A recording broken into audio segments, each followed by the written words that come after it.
Okay, so I left you at what would be the outcome if we all laid down our flags and we all walked together. In truth now, not neglecting the truth for the sake of unity. I'm talking about we found good leadership. We found good leadership, and our good leadership submitted to leadership. Kind of like a military setup. If you're a military guy, person, whatever, listening to this, or even somebody who's in a business or something, you know that there's one person at the top, unfortunately. All right, and that one person at the top is submissive to the government. Okay, so let's think about that for a minute. How would that look in our walk right now? So if we have one person kind of giving directives that were Torah based, and one person at the top, and that person was needed to be submissive to the Torah. Submissive, and when I say Torah, that means Yeshua. That means the way, the truth, the life. That means Yahweh. Okay. And then we had a group of men, just like laid out in Deuteronomy, that were submissive to that person. They were submissive to that person, but also submissive to the Torah, the way, the truth, the life, Yeshua, all that. And they counseled together. But the one person has to make the decision, unfortunately for that. And a lot of people think that that's a privilege. That's not a privilege. It's a responsibility. It's a lot of pressure to be because that's a lot of accountability for that one person to take on, because they are ultimately responsible and have to give an account when Yeshua returns. What did you do with what I gave you? And then same for those leaders that are beneath him. What did you do with what I gave you? It goes right into the parable of the talents. Okay? So, and then think about what the world starts to see. Hey, there's a light upon a hill. Oh my goodness, we're fulfilling Scripture. Oh, look, they're not controlled. Nobody's taken all their stuff and made them do this. This is just a willful submission to authority that is godly authority, that is,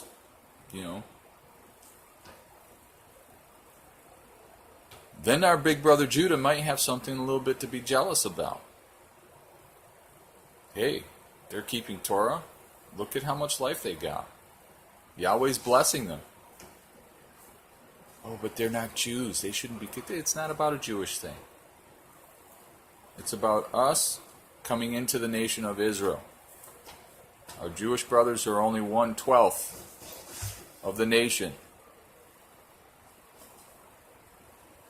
So we start fulfilling prophecy. We start walking together. We start receiving that joy that Yahweh promises us when we're walking together in unity in His Spirit.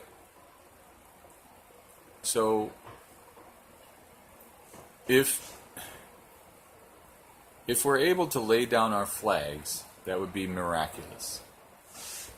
And some of you who are leaders, but don't want to be called leaders, that don't want to be submissive to authority, it's even more miraculous when you're able to do it. It is. It's just, if you look at the military, they have a general, they have 5-star generals, and so on and so forth. And then they have the president, and then they have Congress. And the world system is falling apart because they don't fear God. They don't fear Yahweh.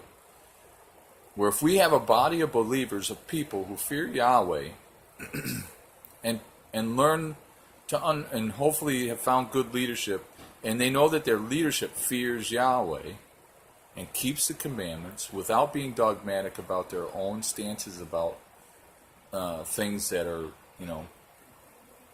not written in the Torah, not written, then we might have a good thing. And then Yeshua may come back because we're learning to be a spotless bride. And I think that's the biggest part of being spotless, is learning to walk together in unity in the truth without grumbling and arguing. And I'm the worst candidate, the worst person for that. I'm learning. I'm going to submit myself to authority. I have been submitting myself to authority. But you know what? It's only when I call that authority and ask their guidance, and their counsel. They don't ever call me and say, hey, I think you should do this. They don't do anything. Rabbi doesn't do it. I call him. I need help with this. Same with my wife. And I'm very comfortable with my wife being able to call him or his wife and say, hey, I need help with this. And then there's other leadership within the body as well. So, think about that. What would it look like? What would it look like to the world if Torah-observant, Messianic Torah-observant Israelites, and that's not just people who are in MTOI, there's plenty of us out there that are still wandering around, looking for what makes us feel good next. What would it look like? What would Sukkot look like? All over the world. Everybody's keeping it the same day. Show up on this day. This is the last day of Sukkot. It's a holy day. What would it look like to our brother Judah? The whole world. Come on. We can do this. We can do this. If we trust in our Father, and He promised that He would send His Spirit. We can do this.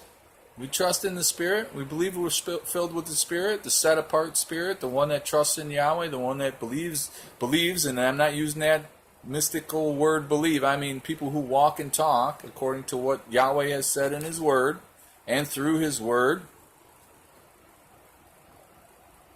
We can do this. So I want to encourage you at the end of all this. I want to encourage you. Those of you that are really trying to come out of where you were and enter into something new, I want to encourage you. Keep seeking. Seek good leadership. If it's not Rabbi Steve, then find somebody else. But find good leadership and move forward. Don't just stay stagnant. Don't bury your talents. Make use of whatever Yahweh has given you. If you have a group of people that you've been kind of leading,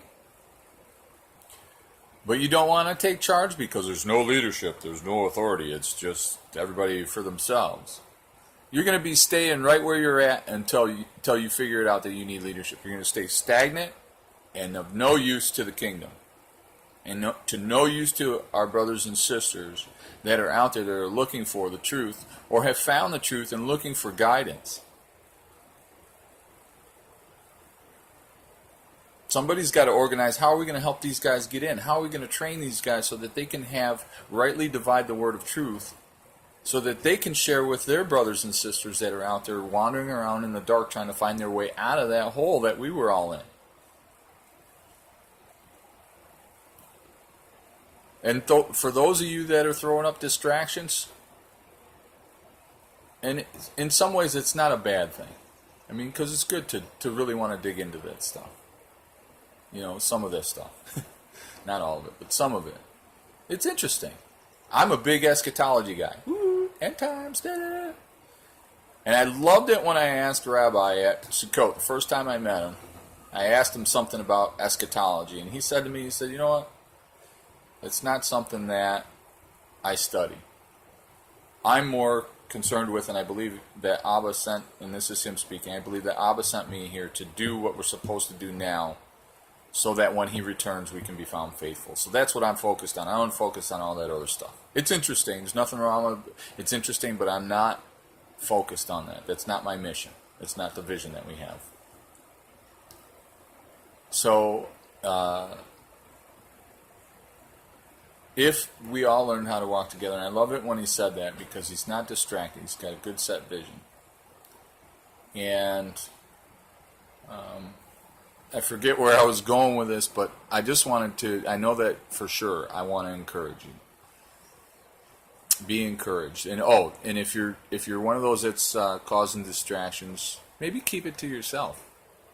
Keep it to yourself. If you feel that you need to keep the lunar Sabbath or the conjunction, or you start Shabbat at 2 hours before, whatever, it just adds confusion. especially when I was coming in. I was like, what? So, keep if you're that convicted, do your convictions, but also walk together with your brothers and sisters. A good friend of mine said, "What good is a feast without the people?" Now he's right where he's at, keeping the feast without the people, because he's so set on it has to be this. Let's just try it. There you go. I'm challenging all you that are watching this video, and hopefully there's more than just my personal friends maybe, but everybody that watches this video, let's just try it. What would it hurt to try it? I did 7 years active duty military. I tried it. That was my try. It wasn't for me. I didn't trust the authority from president on down. I had a real hard time with that. And I had the choice. Once my tour was up, it was time for me to leave. I moved on. But I still love the military. I still love that we have good brothers and sisters in there. I still love that we have protection. I still love that. There's a lot of things I miss about the military. Leadership. The large majority of the leadership, not so much.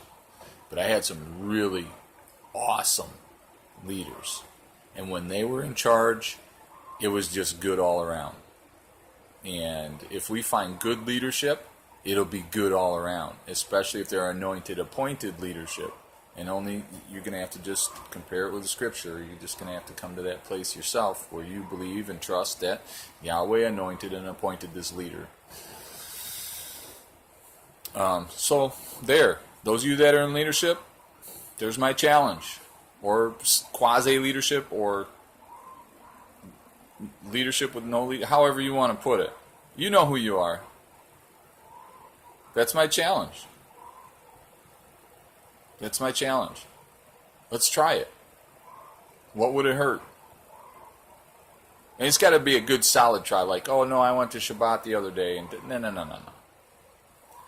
Let's try, I don't know, let's throw something out there, 3 years. 3 years of really trying to come together.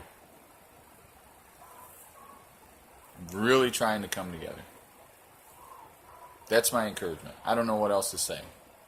I love our King. I want to make him happy.